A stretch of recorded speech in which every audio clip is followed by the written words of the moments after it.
The Trump administration's latest power grab in New Jersey exposes a raw pettiness and lawlessness at the heart of this regime, where loyalty trumps competence and vengeance overrides justice. Forget the facade of making America great.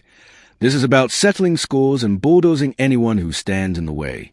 When Alina Habba's interim stint as U.S. Attorney for New Jersey hit its statutory expiration, a panel of federal judges did what any sane group would. They voted against keeping her on.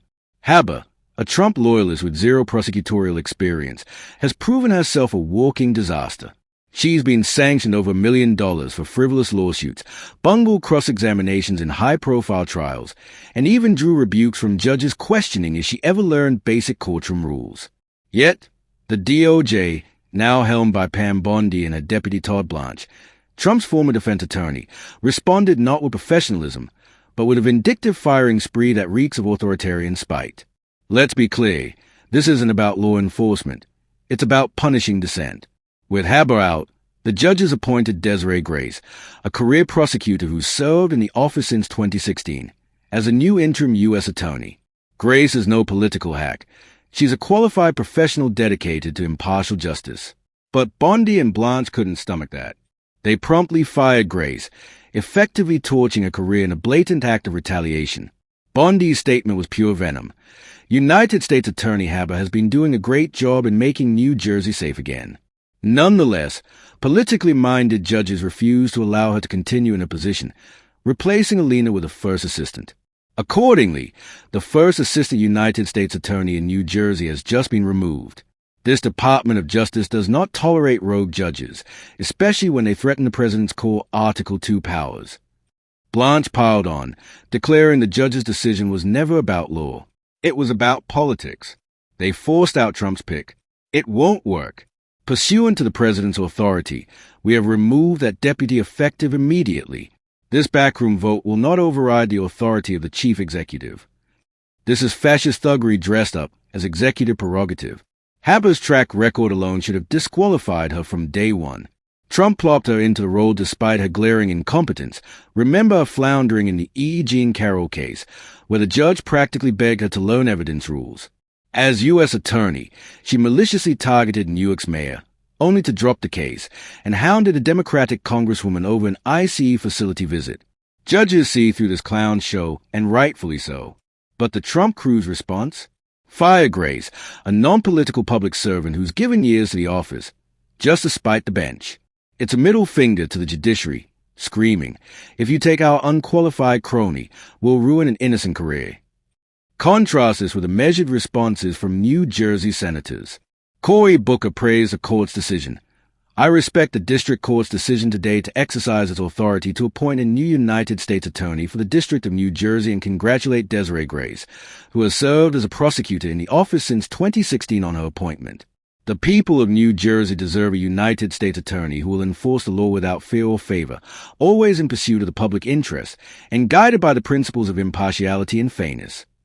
Andy Kim echoed that sentiment. I'm grateful to see that New Jersey's district court judges succeeded in appointing Desiree Grace as New Jersey's U.S. Attorney. I hope to see her exercise the same judgment and reason in this new position. New Jersey deserves someone who will be thoughtful and measured. Habba, ever the victim, whined about it all, invoking separation of powers like she understands it. In a recent clip, she ranted, I believe in separation of powers. You are not allowed to influence or try to influence the judiciary and federal judges. You are not allowed to use open investigations to intimidate. You are not allowed to tell a U.S. attorney, frankly, prior that if you cross a red line, you will find out. That is a behavior that we are seeing. It is inappropriate. It is obstruction. It is wrong. They have no business interfering with the federal bench in the state of New Jersey. The irony is staggering.